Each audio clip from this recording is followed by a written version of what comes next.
والذین یقولون ربنا اصرف عنا عذاب جہنم ان عذابها کان غراما انہا ساءت مستقرا و مقاما۔ صحیح بخاری کے اندر یہ حدیث موجود ہے۔ رسول اللہ صلی اللہ علیہ وآلہ وسلم ایک دن صلاۃ الکسوف یا صلاۃ الخسوف پڑھا رہے تھے۔ صلاۃ الکسوف یا صلاۃ الخسوف یہ وہ نماز ہوتی ہے کہ جو سورج گرہن کے موقع پر یا چاند گرہن کے موقع پہ ادا کی جاتی۔ تو نبی علیہ الصلاۃ والسلام یہ نماز وہ پڑھا رہے تھے۔ اس نماز کے اندر رکعتیں دو ہوتی ہیں، لیکن ایک رکعت کے اندر ایک کی بجائے دو دو قیام کیے جاتے ہیں، ایک کی بجائے دو دو رکوع کیے جاتے ہیں۔ تو آپ یہ صلاۃ الکسوف یا صلاۃ الخسوف پڑھا رہے تھے۔ صحابہ اکرام کہتے ہیں کہ ہم نے دیکھا کہ نماز کی حالت میں نبی علیہ الصلاۃ والسلام نے خلاف توقع اور خلاف معمول دو کام کیے۔ پہلا کام آپ نے یہ کیا کہ آپ جیسے گھبرا کر اور پریشان ہو کر اپنے مصلی سے اپنی جگہ سے ایک یا دو قدم پیچھے ہٹتے ہیں۔ نماز کی حالت میں گھبرا کر آپ ایک یا دو قدم پیچھے ہٹیں کہ جیسے آپ کسی چیز سے ڈر رہے ہوں، کسی چیز سے خوف کھا رہے ہوں۔ اور دوسرا منظر خلاف توقع لوگوں نے یہ دیکھا کہ نماز کی حالت میں نبی علیہ الصلاۃ والسلام اپنے ہاتھ مبارک کو اور بازو مبارک کو یوں آگے بڑھاتے، اور ایسے محسوس ہوتا ہے کہ جیسے آپ کسی چیز کو پکڑنا چاہتے ہیں لیکن اس چیز کو پکڑتے نہیں، اور اپنے ہاتھ مبارک کو آپ واپس لے آتے ہیں۔ نماز مکمل ہوتی ہے۔ صحابہ اکرام کے جنہوں نے نماز کے اندر رسول کریم صلی اللہ علیہ وآلہ وسلم کو یہ دو عمل خلاف معمول کرتے دیکھا تو انہوں نے پھر سوال کیا کہ اللہ کے رسول علیہ الصلاۃ والسلام نماز کی حالت میں ایک تو آپ نے عمل یہ کیا ہے کہ آپ ایک دو قدم پیچھے ہٹے، اور دوسرا آپ نے یہ عمل کیا ہے کہ اپنے ہاتھ اور بازو مبارک کو یوں آگے بڑھایا ہے، اور ہمیں محسوس یہ ہوا کہ جیسے آپ کسی چیز کو پکڑنا چاہتے لیکن آپ اس چیز کو پکڑا نہیں۔ تو نبی علیہ الصلاۃ والسلام نے وضاحت فرمائی کہ اصل میں نماز کی حالت میں اللہ تعالیٰ نے جہنم کو بھی اور جنت کو بھی دونوں کو میرے سامنے پیش کیا، اور جب جہنم کو میرے سامنے پیش کیا گیا تو صحیح بخاری کے الفاظ ہیں، رسول اللہ صلی اللہ علیہ وسلم ارشاد فرماتے ہیں کہ میری نگاہوں نے آج تک ایسا ہولناک، ایسا دردناک، ایسا خوفناک، ایسا المناک، ایسا ڈراؤنا منظر میری نگاہوں نے آج تک نہیں دیکھا۔ اور قرآن مجید کی جو آیت مبارکہ میں نے آپ کے سامنے تلاوت کی، اس میں اللہ یہی بیان فرماتے ہیں کہ والذین یقولون ربنا اصرف عنا عذاب جہنم ان عذابها کان غراما انہا ساءت مستقرا و مقاما۔ آپ کو علم ہوگا کہ ہم اللہ کی جماعت حزب اللہ کے اوصاف یاد کر رہے ہیں۔ پہلا وصف یہ بیان کیا کہ ان میں تکبر نہیں ہوتا، غرور نہیں ہوتا۔ ایک وصف یہ بیان کیا کہ وہ راتوں کو اٹھ اٹھ کے بارگاہ الہی میں قیام کرتے ہیں۔ آج کے اس آیت مبارکہ کے اندر اللہ بیان فرماتے ہیں والذین یقولون ربنا اصرف عنا عذاب جہنم ان عذابها کان غراما انہا ساءت مستقرا و مقاما۔ جو اللہ کے سچے بندے ہوتے ہیں، اللہ کے خالص بندے ہوتے ہیں، ان کے دل کے اندر ہر وقت جہنم کی آگ کا ڈر بیٹھا ہوا ہوتا ہے، جہنم کے عذاب کا ڈر بیٹھا ہوا ہوتا ہے، اور وہ مالک سے یہی دعا کرتے ہیں ربنا اصرف عنا عذاب جہنم، اے اللہ جہنم کے عذاب کو ہم سے دور کر دینا۔ ان عذابها کان غراما، اس کا عذاب تو چمٹ جانے والا ہے۔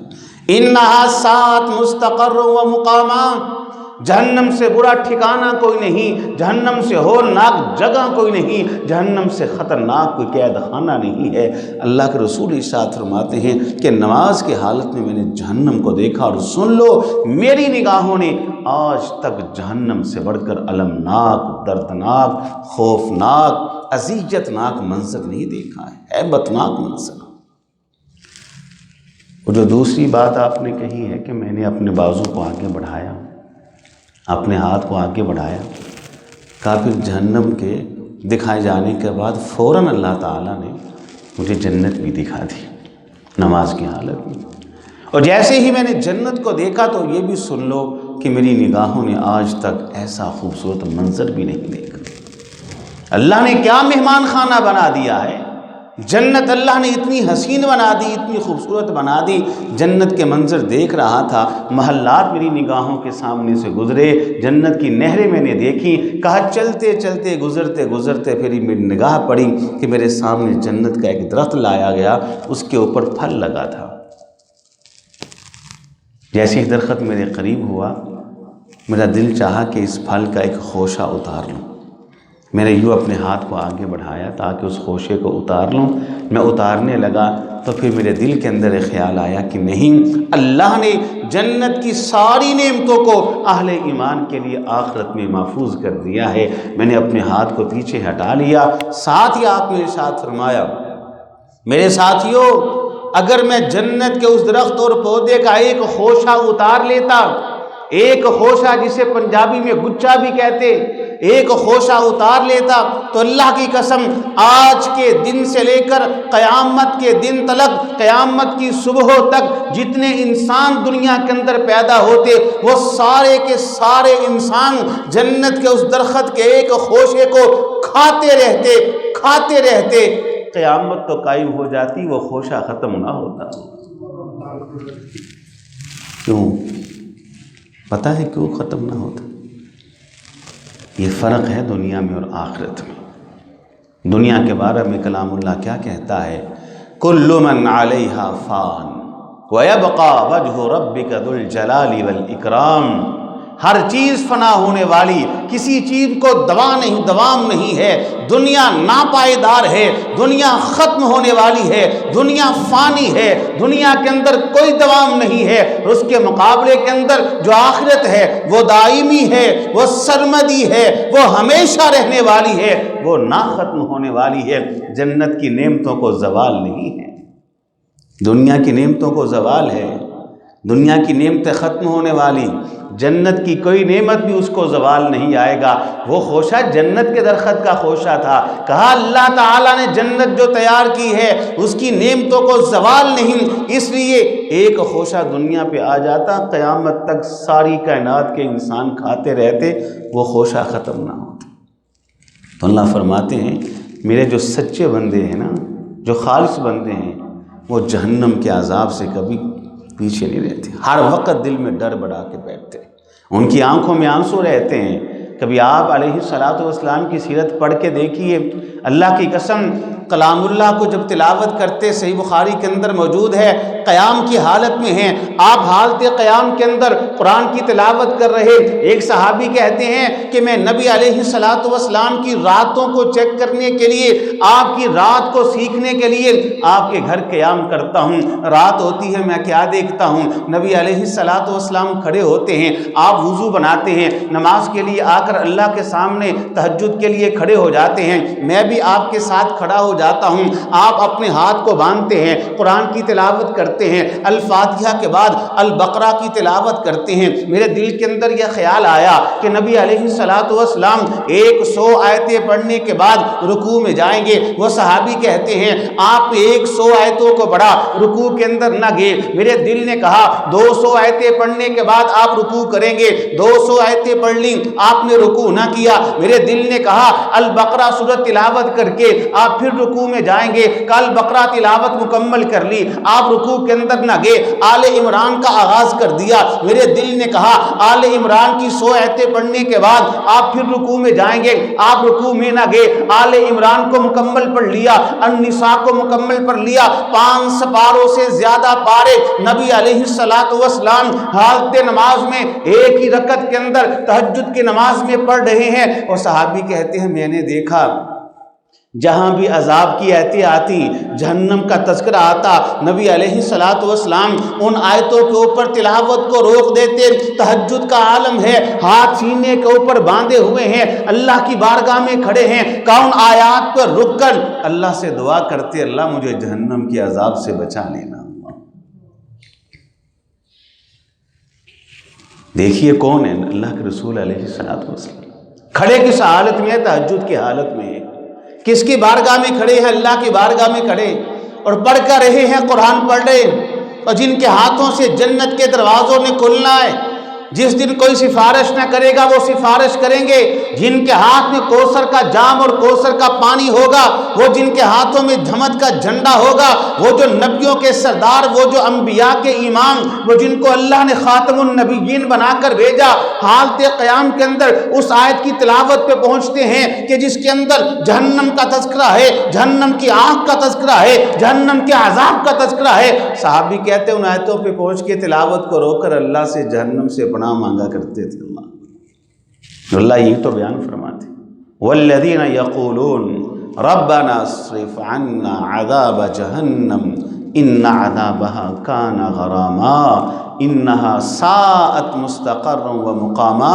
میرے جو خالص بندے ہیں، میرے جو سچے بندے ہیں، میرے جو چہیتے بندے ہیں، میرے جو پسندیدہ بندے ہیں، میرے جو محبوب بندے ہیں، وہ کبھی بھی جہنم کو اپنی نگاہوں سے اوجھل نہیں ہونے دیتے، ہر وقت جہنم سے پناہ مانگتے رہتے۔ اور صحیح بخاری کی ایک حدیث سن لے، اس کے بعد میری بات ختم ہو جائے گی۔ رسول کریم صلی اللہ علیہ وسلم ارشاد فرماتے ہیں کہ جو شخص بھی دن میں 3 بار اللہ کی بارگاہ میں صدق دل کے ساتھ، خلوص قلب کے ساتھ، نیت کو خالص کر کے اور اپنے دل کی معاملات کو خالص کر کے اللہ کے بارگاہ میں ہاتھ اٹھاتا ہے، صدق دل سے کہتا ہے اللہم انی اعوذ بک من النار، اے اللہ، اللہم اجرنی من النار، اللہ مجھے جہنم کے عذاب سے بچا لینا، اللہ مجھے جہنم سے بچا لینا، اللہ مجھے جہنم سے بچا لینا۔ 3 مرتبہ جہنم سے پناہ کی دعا کرتا ہے، دن میں 3 مرتبہ صدق دل کے ساتھ، خلوص قلبی کے ساتھ جب دعا کرتا ہے، کہا جہنم بول پڑتی، اللہ سے کہتی ہے اللہ یہ جو بندہ ہر روز تیری بارگاہ میں آ کر میری آگ سے پناہ مانگتا ہے، میرے عذاب سے پناہ مانگتا ہے، اللہ اس بندے کو میرے عذاب سے بچا لینا۔ اللہ، حدیث کا اگلا حصہ کیا ہے؟ کہ جو بندہ 3 مرتبہ اللہ سے سوال کرتا ہے اللہم انی اسألک الجنہ، اللہم انی اسألک الجنہ، اللہم انی اسألک الجنہ، اے اللہ میں تجھ سے جنت کا سوال کرتا ہوں، اے اللہ مجھے جنت دے دینا، اللہ مجھے جنت میں داخل کرنا۔ حدیث میں الفاظ جنت بول پڑتی، اے اللہ جو ہر روز بار بار تجھ سے جنت میں آنے کے مطالبے کرتا ہے، بار بار جنت کے سوال کرتا ہے، جنت کی نعمتوں کا طلبگار ہے، اللہ اسے میری نعمتوں سے محروم نہ کرنا، اسے میرے اندر داخل فرما دینا۔ رمالی کسی بات کو ارشاد فرماتے ہیں والذین یقولون ربنا اصرف عنا عذاب جہنم ان عذابها کان غراما انها ساءت مستقرا و مقاما۔ میرے بندوں میں تکبر بھی نہیں ہوتا، غرور بھی نہیں ہوتا، فخر بھی نہیں ہوتا، مان بھی نہیں ہوتا، وہ راتوں کو اٹھ اٹھ کے تہجدیں پڑھتے ہیں اور ساتھ ساتھ وہ اللہ سے یہ بات بھی کہتے رہتے ہیں ربنا اصرف عنا عذاب جہنم ان عذاب کان غراما انہا ساءت مستقرا و مقاما۔ اللہ جہنم کے عذاب سے ہمیں بچا لینا، جہنم کو ہم سے دور کرتے ہیں، اس کا عذاب چمٹنے والا ہے، اس سے برا ٹھکانہ کوئی نہیں۔ تو مسئلہ میں نے بیان بھی کر دی، آپ نے سمجھ بھی لیا، تو اس کہنے والے کو بھی اور سب سننے والوں کو یہ دعوت ہے کہ بارگاہ الہی میں آیا کریں اور اللہ تعالیٰ سے جہنم کی پناہ اور جہنم کے عذاب اور جہنم کی آگ سے پناہ کا سوال کرتے رہا کریں۔ اللہ تعالیٰ اس کہنے والے کو بھی اور سب سننے والوں کو سمجھ کے عمل کی توفیق عطا فرمائے۔ وآخر دعوانا الحمد للہ رب العالمین۔